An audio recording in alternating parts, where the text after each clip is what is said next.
AMK News.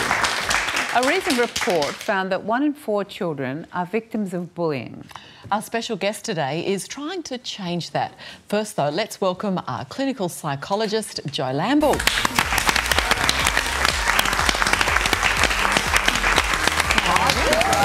Hi. Welcome to the show.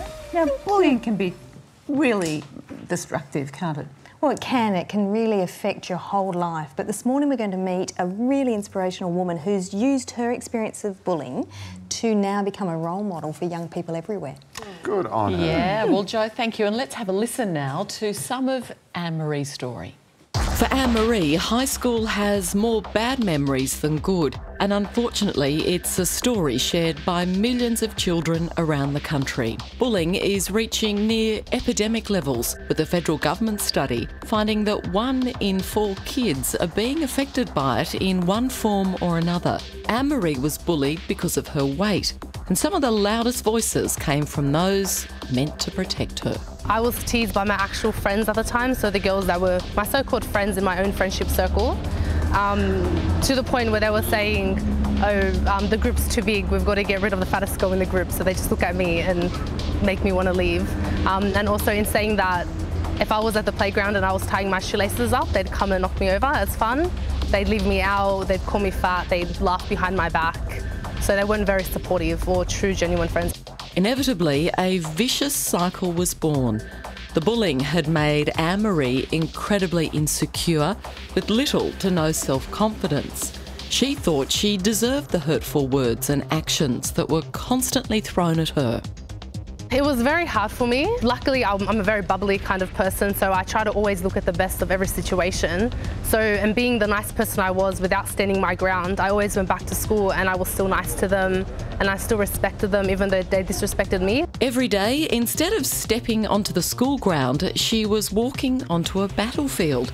But in this war, the opponent and the challenger were one and the same. They were both Anne-Marie. However, in her eyes, they did share a victory.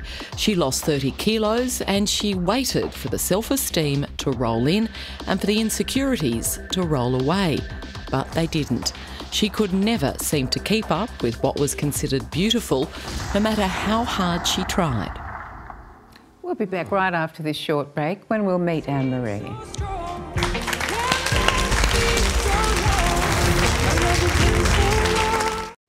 Welcome back. We're talking with Anne-Marie about the effect of bullying. It started when you were at school. How old were you then? I was just into year 7, so probably about 15 years old, 14, 13. And what were they mainly targeting? Well, they were mainly bullying me because of my weight. And even your friends? Yeah, my friendship circle, well, my so-called friends at the time.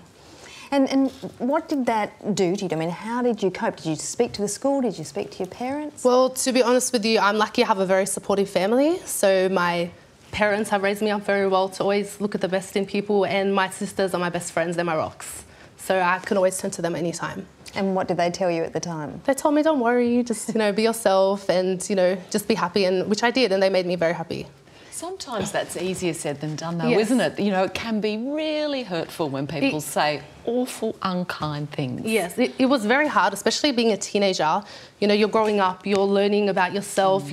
At the same time, you have to be accepted by society. And it's not very nice when you have your friends at the time who's supposed to be your support, supposed to be the people that were bringing the best in you and making you feel really good, that were putting you down. But you know what, I just moved on. I just was happy and just kept going. But how did you move on? How did you move on? I mean, you fought back, didn't you? Of course. Well, I just believed in myself. I have a lot of faith in myself, and I spoke to my family, and I also embraced in a healthier lifestyle, and I started to take care of myself, which did make me happier at the time.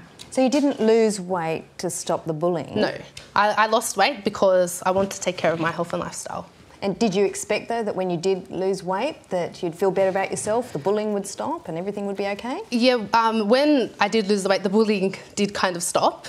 But still, people are never happy to see you happy, so it did kind of continue in a sense.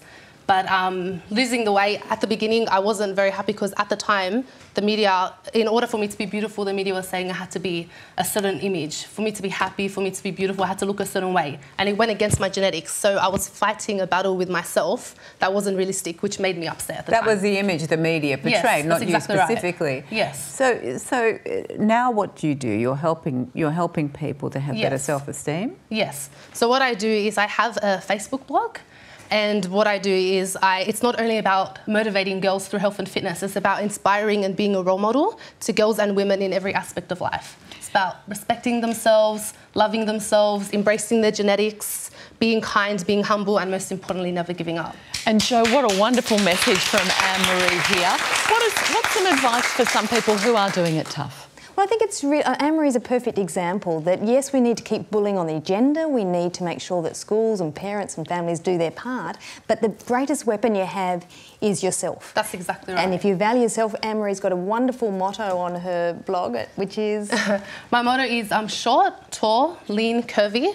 Whatever you may be, embrace your body and work with what you got. Ditch the unrealistic goals you may have and work towards a better you.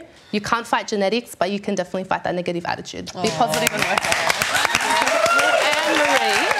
Thank you for joining us. You go, sister. I just think that is the most wonderful message for so many young women. Thank you for coming in, Jo, as always. Thank you for your insights there. And as Anne-Marie has mentioned, she has her blog there, and that address is, it's on Facebook. It's actually on the screen right there. Also, the Kids Helpline are a terrific organisation who can help you.